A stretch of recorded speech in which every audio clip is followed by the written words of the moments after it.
किरोड़ीलाल मीणा हमारे साथ जुड़ गए हैं। मीणा जी, खबर ये मिल रही कि ईडी ने पूर्व मंत्री महेश जोशी को जेजेएम घोटाले में गिरफ्तार कर लिया है। आपकी प्रतिक्रिया सर?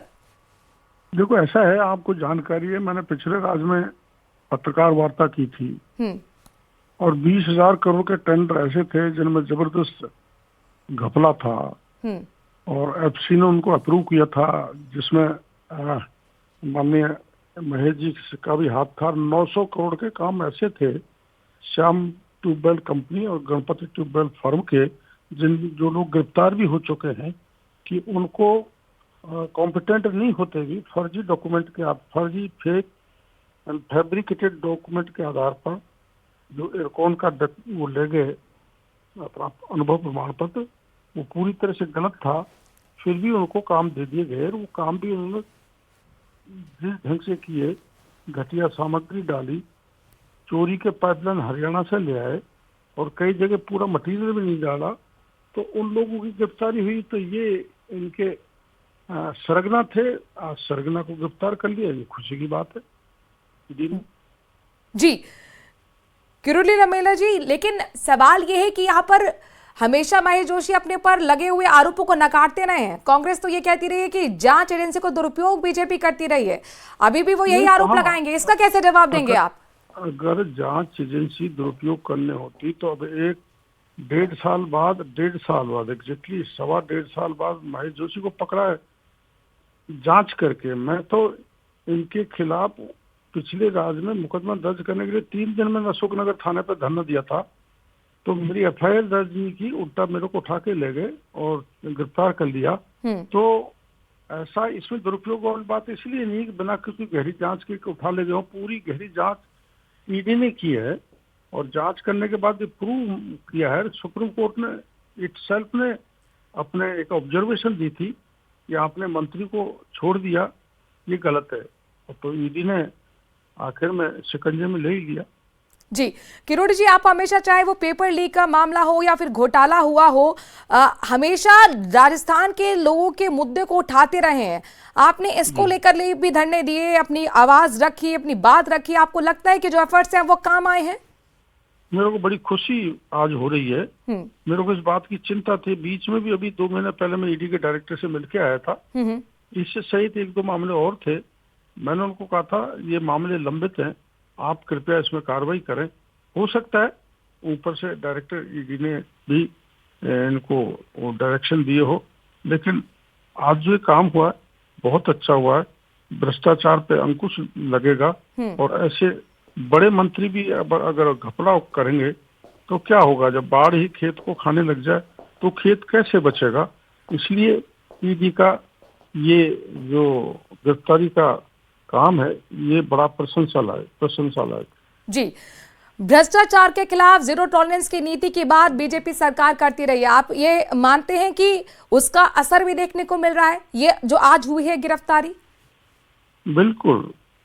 ये जो आपको पता है कि जो पेपर लीक हुआ उसमें जितनी गिरफ्तारी होगी, एक आरएस को भी गिरफ्तार कर लिया, तो एक मैसेज जनता में जा रहा है कि भारतीय जनता पार्टी भ्रष्टाचार के खिलाफ जीरो टॉलरेंस की नीति पर चल रही है, केंद्र में भी और राज्य में भी। जी किरोड़ीलाल मीणा जी, लेकिन अभी खाशियावास के घर पर भी जांच एजेंसी की रेड पड़ी थी और अब यहाँ पर महेश जोशी की गिरफ्तारी, जाहिर तौर पर कांग्रेस का सीधा आरोप पर यही लगेगा कि ये सब कुछ जो हो रहा है ये एक बदले की भावना के लिए हो रहा है।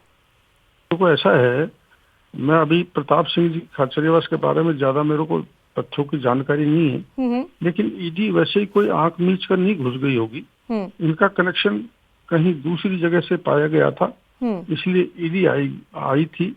लेकिन उसमें मैं ज्यादा नहीं बोलना चाहता, पर इस केस की पूरी मेरे को जानकारी है।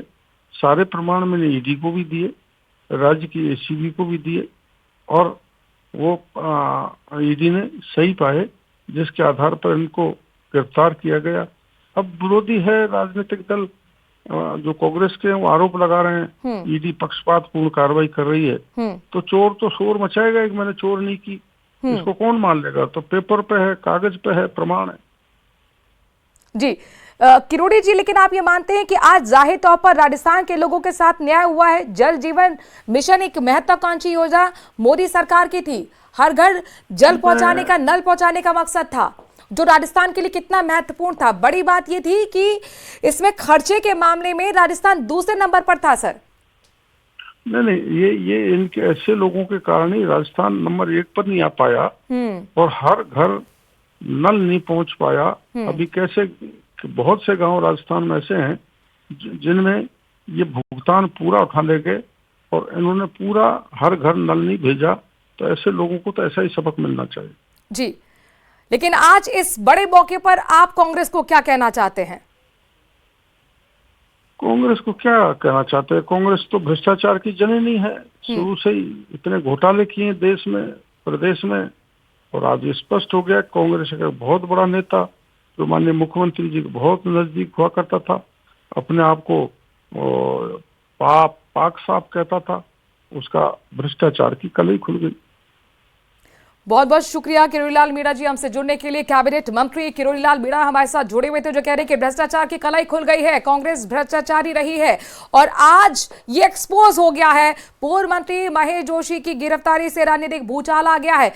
फर्जी सर्टिफिकेट पर टेंडर दिए गए थे, किस तरीके से फर्जीवाड़ा हुआ, 900 करोड़ का ये बहुत बड़ा घोटाला है, जिसको लेकर भजनलाल सरकार लगातार विपक्ष पर हमलावर रही, कांग्रेस पर हमला रही। शंकर आनंद भी हमारे संवाददाता दिल्ली से जुड़े हुए हैं। शंकर आनंद, अब ये बताइए कि यहां से कार्रवाई किस तरीके से आगे बढ़ेगी? अब गिरफ्तारी हुई, उसके बाद क्या?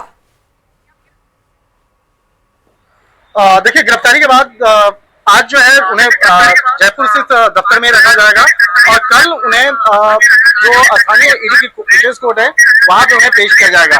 पेश करने के बाद आगे की रिमांड ली जाएगी और कोशिश करेगी जांच एजेंसी कि ज्यादा से ज्यादा उनकी रिमांड मिले और रिमांड मिलने के बाद विस्तार से पूछताछ होगी।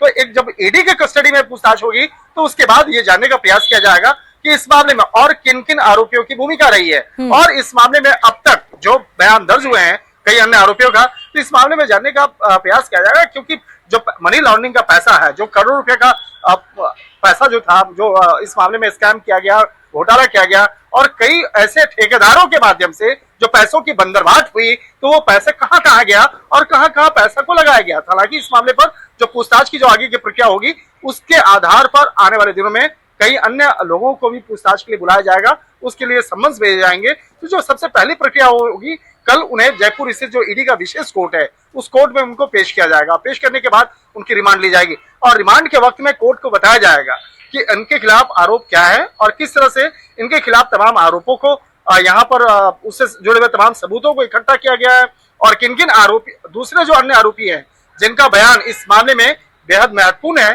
तो उसके बारे में कोर्ट को जानकारी दी जाएगी।